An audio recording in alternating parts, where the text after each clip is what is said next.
స్వామి ఈ స్తంభాద్రి క్షేత్రంలో శ్రీ లక్ష్మీనరసింహస్వామి వారి సన్నిధిలో దర్శనం చేసి పూజలు నిర్వహించి భగవత్ సన్నిధిలో సకల ఆస్తిక లోకము సమస్త సనాతన ధర్మావలంబులు అందరూ కూడా సకల శ్రేయవంతులు అవ్వాలి అని విశేషంగా ప్రార్థన చేయడం జరిగింది. ఈ సనాతన ధర్మం ఈ సనాతన ధర్మాన్ని చక్కగా ఆచరించేటటువంటి ఆస్తిక సజ్జనులు అందరికీ కూడా భగవంతుడు సకల శ్రేయస్సుల్ని ప్రసాదించి అనుగ్రహించాలి అని విశేషంగా ప్రార్థించాం. ఈ ధర్మ జాగరణ ధర్మ రక్షణ అనేది విశేషంగా భగవద్ అనుగ్రహంతో ఇంకా విశేషంగా జరిగి ఇంకా శ్రేయవంతులు కావాలి అని ప్రార్థించాం. ఇంతకుముందు 8 సంవత్సరాల క్రితం ఇక్కడికి వచ్చినప్పుడు ఈ ఖమ్మం పట్టణానికి వచ్చినప్పుడు కూడా ఇక్కడికి వచ్చి స్వామి దర్శనం చేయడం అనేది అప్పుడు జరిగింది. మళ్ళీ ఇవాళ రోజున ఇక్కడికి రావడం స్వామి దర్శనం చేయడం అనేది చాలా సంతోషకరమైనటువంటి విషయం.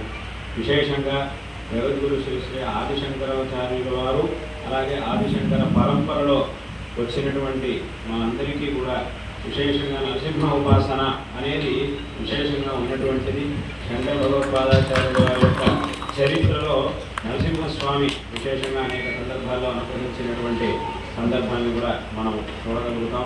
అదేవిధంగా ఈ పరంపరలో వచ్చినటువంటి ఆ ఆచార్యులందరూ కూడా విశేషంగా నరసింహస్వామి యొక్క ఉపాసనను చేస్తూ ఉండడం ప్రస్తుతం కూడా చేస్తూ ఉండడం అనేది నుంచి ప్రాచీన కాలం నుంచి వచ్చినటువంటి పరంపర.